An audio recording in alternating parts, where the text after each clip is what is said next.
those moments of self-awareness, those opportunities where we grow and expand our thinking or our perspective has such exponential impact on the team.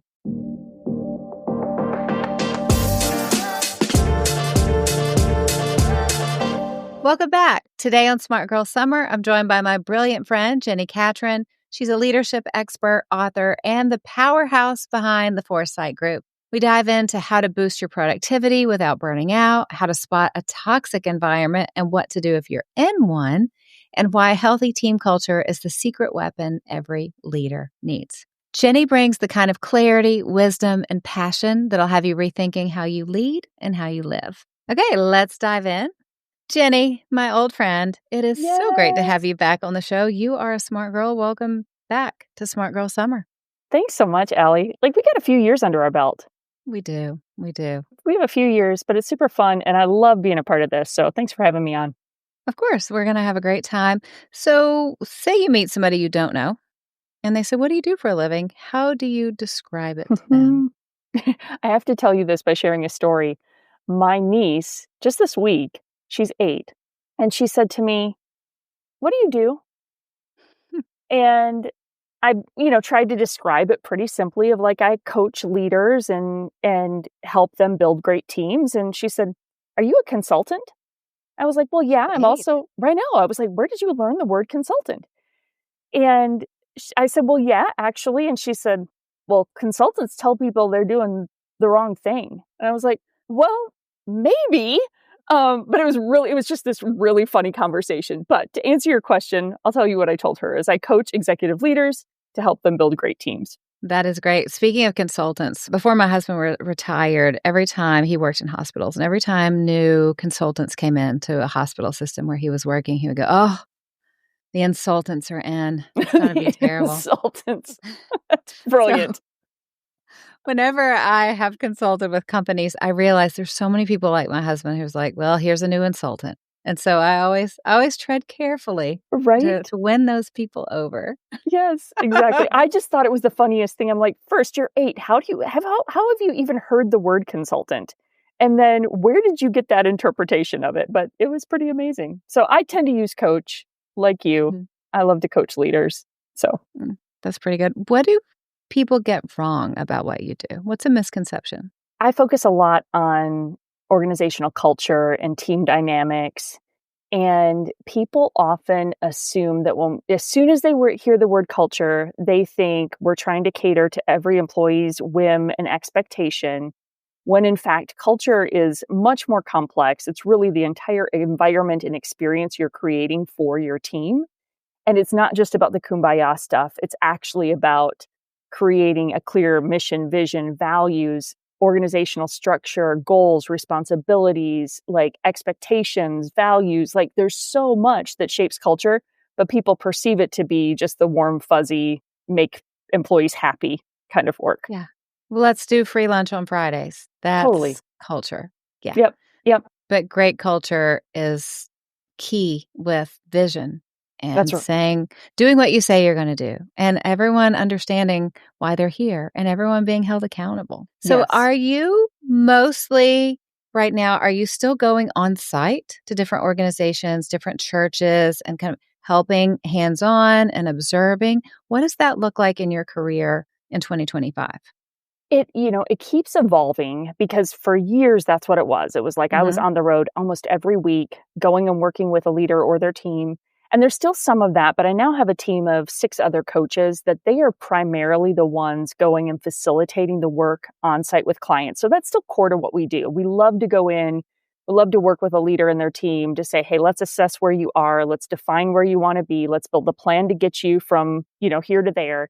And it's patient work. You've got to live in it and be a part of that organization. For me, my role has shifted more into being out speaking about what we do and speaking on culture and leadership, being kind of the voice and the champion of the work we do, and then writing the content. Because at my heart, I love creating content. I love creating the frameworks. I love talking about those things. And so the shift for me over time has been I'm more on the front lines speaking and writing about what we're doing with a team that's doing the work with our clients. That's great because that was always your goal. Even 10 years ago, that was your goal. And you had great vision for where you wanted to go in the future. Other business leaders can relate to this, like the tension of getting yourself out of the day-to-day work when you're leading and building a business is like the great challenge of, and you don't want to be disconnected. So there are the occasions where we have a potential really big client right now that is the biggest client we've ever worked with. So yes, that's going to be an engagement I'm going to do myself, right? With my team. It's going to be more than one person on that client engagement. But it's the fight to go, okay, I have to release that. I have to give that up. I have an amazing team. They can do it. They're better at it than me in most days. But it's that constant tension to keep pulling yourself out of what's comfortable and familiar and keep stretching yourself to new stuff. And that, I'm sure, applies to every leader in different businesses. Yeah. Say you were starting over today. No network, no nothing. Ooh. What would you do? The first thing that comes to mind is, I think, have a podcast where I'm talking about what, like, the value of leadership and culture. The reason I say that is because when I did start this work way back in the day, I started by blogging because that was the thing to do to work out your ideas and build an audience and connect with people. So I think today that's probably a podcast of just starting to build an audience that resonates with some of the same ideas or passions that you do. I said, what would you do if you were starting over? Gosh, I ask the hard questions. I don't get the hard questions back. If I were starting over, I would focus in on one niche. I would not. It's good. I wouldn't do all the things I'm doing now because it confuses people. You know, I like to say every few years you can add something new. You can't start with all of these different things because you can't boil the ocean. People have to know, here's who I am and this is what I'm about. So I would pick that one thing. Yeah. I would focus in really strongly on deciding what a great lead magnet would be to build an email list.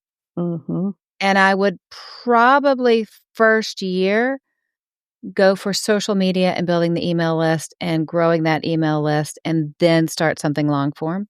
But I would, every day I'd wake up and all I would think about is showing up on social media and connecting with people. That's probably how I would do it. That makes sense. That's good. I have the luxury now. I don't really have to show up on social media because I've built that flywheel and everything's going. Sure. So I can not be on Instagram for a few weeks at a time, even though this summer I am changing it. I'm doing a 3-month, I don't even know what to call it, 3-month marathon of daily post to see how it goes. Impact that has? Yeah. Yeah, just throwing spaghetti at the wall. For so long, there was so much in my life that I shared on the podcast, but I didn't share on social media, and I just wasn't sure if anyone would care.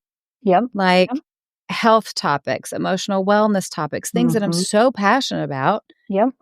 But I never shared it over there for some reason. So why not? I'm going to throw spaghetti at the wall. But good for you. If I were starting over, I would focus on email growth and just hone in on one channel for now and then build a second. That's good.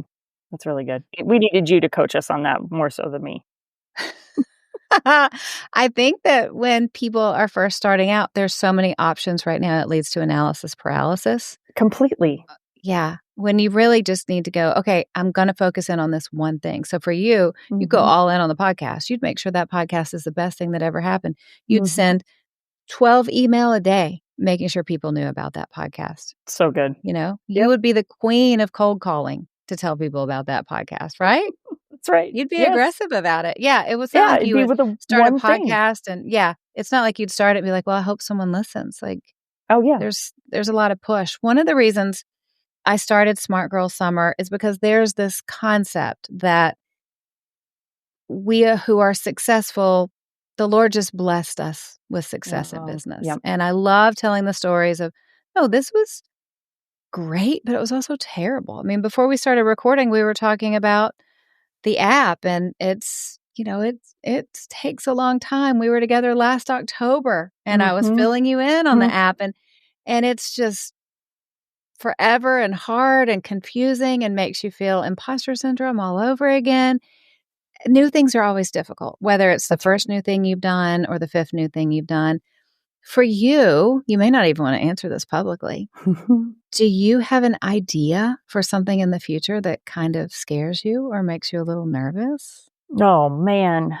I feel like I have a zillion of them. but and they're not like brand new ideas. They're just new for us, like things that my organization hasn't done. But I feel really compelled that there's probably some in-person experience that I need to create. Ooh, okay. And that's terrifying because I've gotten really good at figuring out how to do group experiences and in-person client experiences and speaking even, but actually putting it out there and doing like a small conference for culture champions is like a little terrifying. So I think that's one. I don't just think it's one. It is one. I will help you with that. So we'll talk about that later. You've done it. You've done that years ago. I know You a little did bit it. about that. You know a little bit I about can that. help. What do you feel like is the single biggest motivator for you to keep going and to keep building and thriving? This is one of those ones that I'm almost a little embarrassed to say because it feels so Pollyanna, but I just deeply believe that we should enjoy our work, right? I just deeply believe that the workplace ought to be one of the places where we're the most inspired, we're the most engaged, where our gifts are developed, where we're challenged, where we grow. Because frankly, that was the early part of my career. I realize now, like my first job out of college was at a record company in Nashville. That was like dream job, what I wanted to do. And I was spoiled. Like I was in an extraordinary work environment for my first work experience. And I've since come to realize that's not the norm. Like that is not what most people experience. And so I just have this deep belief that workplaces ought to be amazing places for us to show up. We spend a third of our life there, whether it's in person or remote, whatever the configuration is now. It ought to be bring the best out of us. So my hope, my vision in the work that I'm doing is helping equip leaders to create experiences like that so people show up and they're thriving and giving the best of their time and energy to something they feel really passionate and compelled by. I mean, again, it's like big conceptual idea, but I just have seen it and I want it to be true for everybody. And it makes you get out of bed in the morning and it makes you do great work. That's right.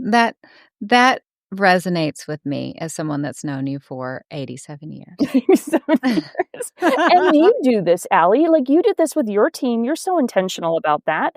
Like, you know, it makes all the difference. I have to say, I've changed the way I've run my team through the years. So I have an amazing chief of staff. She's been with me for 3 years now, I believe. And she likes to say she has her PhD. She has her PhD in people. So she's very good with people. We are always figuring out how to up our game with our team. So I take some of my business coaching clients, I take to Orlando twice a year. We all went I know, to I love this so much. I mean, if you can it's so you from top to bottom. It's amazing. Right. Well, one of the clients is a Strength Finders coach, and she gave everyone a Strength Finders test. And so she gave me my assessment, like after reading my results, and coached me through it in line for the Tron roller coaster. So it was fun. Like she gave us an overview as a group. And then in each ride, we'd be like, I'll take It's a Small World. She's going to coach me in line for that one. And so it was great. But she coached Ashley, my chief of staff, and Ashley said, there's so much that I was holding back on with leading the team. And she went through all of these things. And just since March, she's upped her leadership game and it's just our culture on my team is so much happier from that insight that she had for herself. So good. I think you're doing such great work working with teams, but also helping individuals be self-aware and to learn about themselves and to find their blind spots and to move past their blind spots. Because even for teams that are going well, sometimes you get one bit of revelation and it's a game changer. Completely. And you nailed it. It's like that self-awareness piece is kind of the piece that underlies so much of what I've done through the years of like my axiom that I go back to all the time is like lead yourself well to lead others better. That those moments of self-awareness, those opportunities where we grow and expand our thinking or our perspective has such exponential impact on the team. So I love that. That's such a fantastic story of just a little bit of self-awareness awakens you to the impact you're having on the team. The water level rises for everybody. So powerful. Yeah, and hopefully she won't mind me saying this publicly, but she had been holding back on leading, actively leading, because she was so afraid of micromanaging. So I think for Yep, so many yep. people, if you had been in a situation where you were micromanaged, sometimes you can hold back from providing the leadership and the hands-on guidance that So people true. need. Yeah. So, I mean, such a great breakthrough. Such a So great great. breakthrough. That's awesome. I love that. I want to be Yeah, coached standing in line at a Disney thing. I we don't can even make know that Disney happen. that well. Like, We can make that I'd be happen. ashamed of me. I will make you have so much fun. You won't even know. You won't Right? even know what to do with Oh yourself. my gosh. I am generally a little envious whenever you're on one of those trips and I see the photos and I'm like, "There she is again." Like, she's figured out how to just have fun, which is so Allie. I love it. Have fun and do good work. The last time I was there, it was a called creative planning trip. So Lisa and I went. We were just there for 2 days because we wanted to plan out the big activations for the next year. Yeah. And she had already left, and I went to get on my favorite ride in the world, Guardians of the Galaxy. It's the best experience in the world. Like, inject that feeling in my veins. And I was like, I don't have a pass for it. I'll stand in line. I have work to do. I kid you not, that line ended up not being 70 minutes, which I could do 70 minutes. And I was like, I don't need water. I'll use the bathroom. I'll be good. It was 2 hours and 10 minutes. Oh my But gosh. here's the thing, with ChatGPT brainstorming, and then I had all my files on my phone, I did the whole chapter list for my next book. Of course you did. So, I mean, we can have fun and we can be productive. That's all That's I'm right. saying. I mean, That's so I could good. have been angry. I could have just scrolled on Instagram, but instead I was like, I'm No? just going to knock this project out. What else do I have to do with my life? I'm at Right? Disney and alone. None of that So good. nonsense. I don't have to make small talk.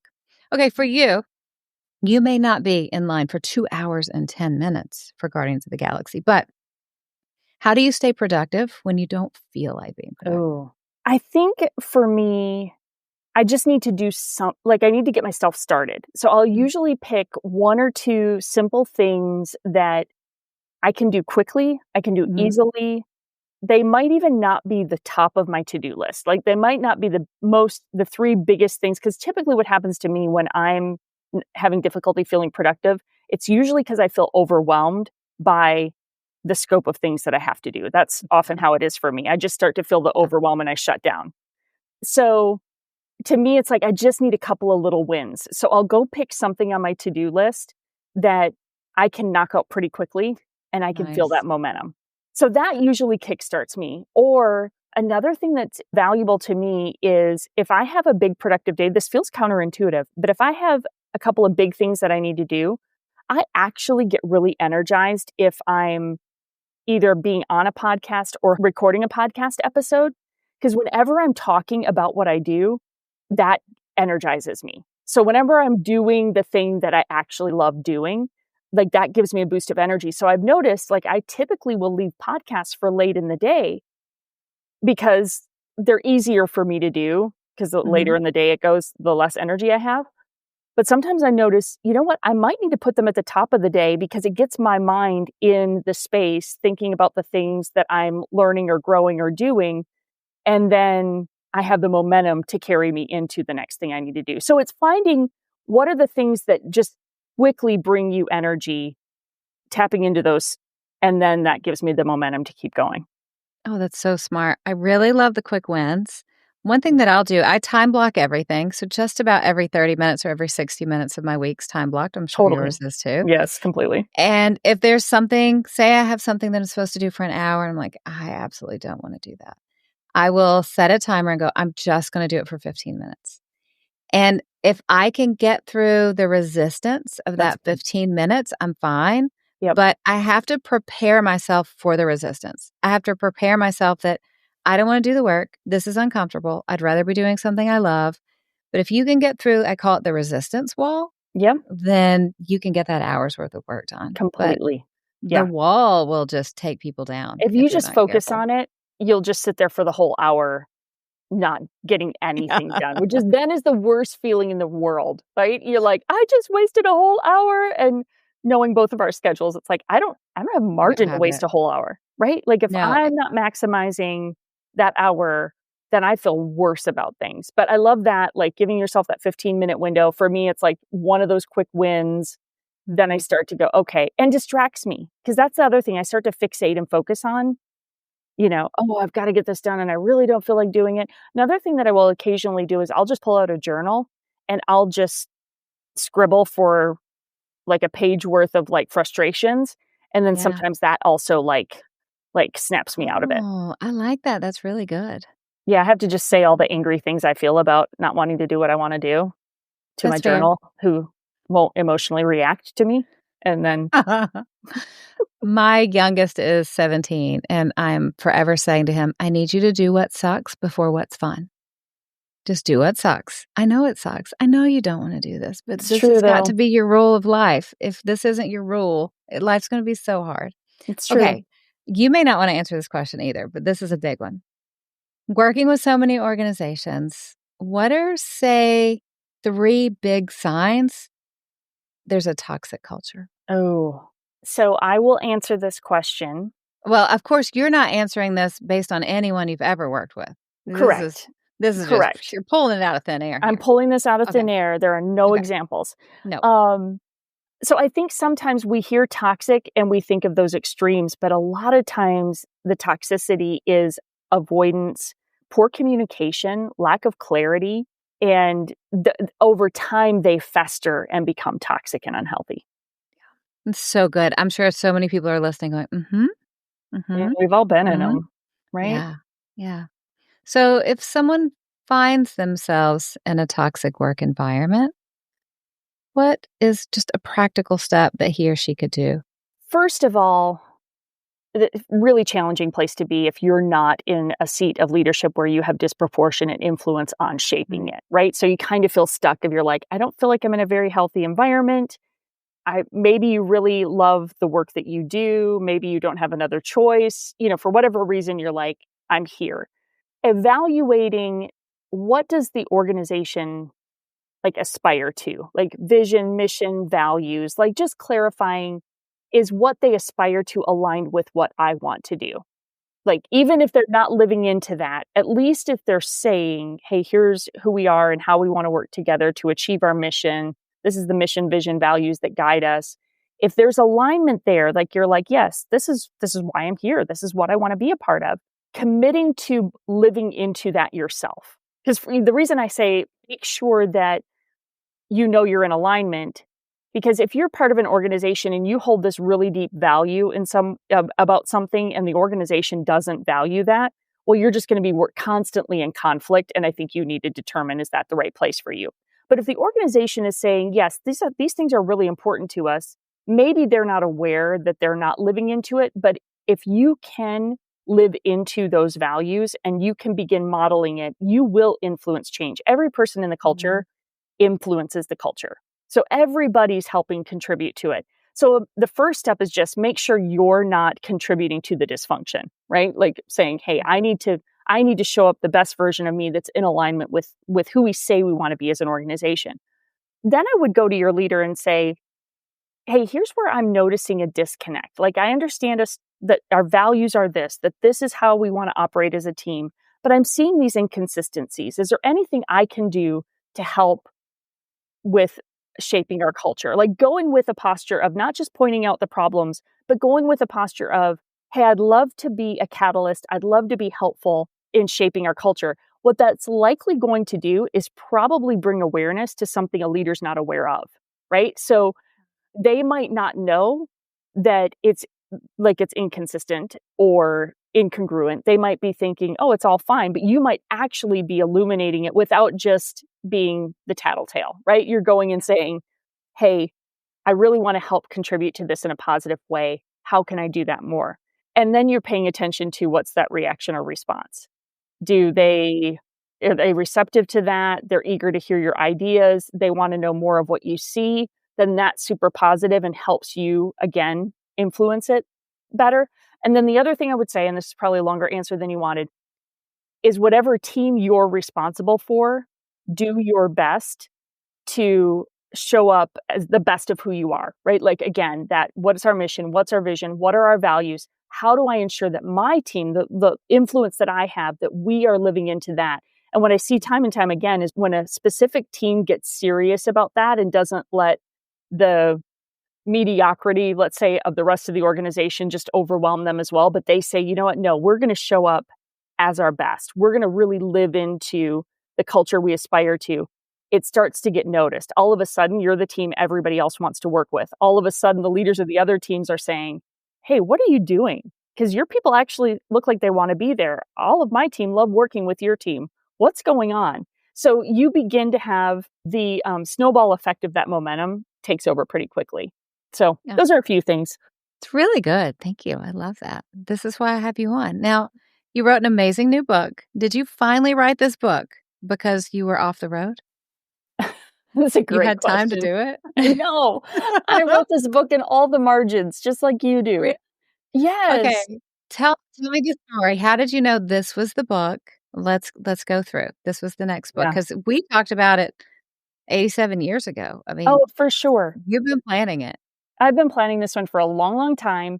And it was the work that we were doing. So I was, more and more as I got clearer and clearer about the vision for Foresight and the work that we were doing, like this was the lane, this was the niche we could own. There's a lot of people in the leadership space, but like zeroing in on the organizational culture, how to help leaders build great teams, that was a space that I felt like we could more specifically niche into. And so I was beginning to do it. So all of the content was here mostly because, I just love to come up with it and then just do it before I document it. Yeah. And then I had, it was in all kinds of various formats. But it really came down to we had hit a plateau of growth organizationally. We'd had a couple of really good years of growth and momentum, and then all of a sudden we plateaued. And I realized that our framework needed to be clear. Like we needed to be able to articulate to organizations, this is what we do, this is how we do it. And to me, it felt clear because I'd been just operating from it, but I had nothing that communicated that in a way that people could say, oh, I get it. I get what they do. I get how they do it. And it became a really important piece for business growth for us of having that resource that says, this is what we do. This is how we do it. Created the opportunities, just like everything, the speaking, the podcast interviewing, all the things that come with when you release a resource. So that was the kick in the pants I needed, was basically as an Enneagram 3, we weren't growing and I got to do something. It's called Culture Matters, a framework for helping your team grow, thrive, and be unstoppable. So good, Jenni. Yeah. So good. And it really is like I had, if you're familiar with Les McEwen, he's the author of Predictable Success. He said, Jenni, I've never read a book, something to this effect. He was like, you had to get this out of you. He's like, because he endorsed it and had me on the podcast. He was like, you had to get this out of you. I can tell by like reading it that this was a work that you had to get out. And I was like, it's kind of true. It's kind of true. So yeah. So, and my team, and I'll say this, Allie, like my team was so important to that process because in our planning, it was like, no, Jenni, you have to do this book. What do we need to do to create the space, to create the margin? Like the business is dependent upon this resource. And I think other people saying, no, this isn't just your fun pet project. This is actually mission critical was important. So then it was like, get up at 4:30 every morning and write for 3 hours before you go into the rest of your day. Yeah, that's what it is. Saturday. Like for 5 months, that's just Did you do what Saturdays too? Or just mornings? I mostly did mornings, and then I did some time on weekends depending on what our schedule was. But there was for sure weekend time that was a part of it. So just not probably not as rigid as you are about weekends. It more had to do with what we had going on, but there's always weekend time. There's no way around it. I told myself I wasn't going to write another book till I didn't have to do it on Saturdays. So we shall see. I think I'm almost there. Good for you. We'll see. We'll see. Who knows? Will there be a lot of Saturday time? Yes. Will it be another entire book all written on Saturdays? No, I can't. It's too hard. Life's too short. Life's too short. I did, I would say more of my Saturday time came in the editing phase. Yeah. Because then I needed even longer chunks. Because I don't know how you do this, but for me, when I'm writing the book, of course, I map out the structure and the chapters and the whole thing. And then within each chapter, I kind of map that out. So then when I get up in those mornings, I know exactly what I have to write. So yeah, it's only 3 hours, but it's like, I know the chunk I have to write. And I just sit down and I write that chunk. And then I put it away and I come back to it the next morning. When I'm in editing, I need longer swaths of time to comb through the feedback and the edits. And so a lot of my editing happened on Saturdays. Yeah, that makes perfect sense. I love it. Okay, I'm going to ask you some fun questions. Number Okay. one, what's something interesting or different or unusual that you take with you when you travel?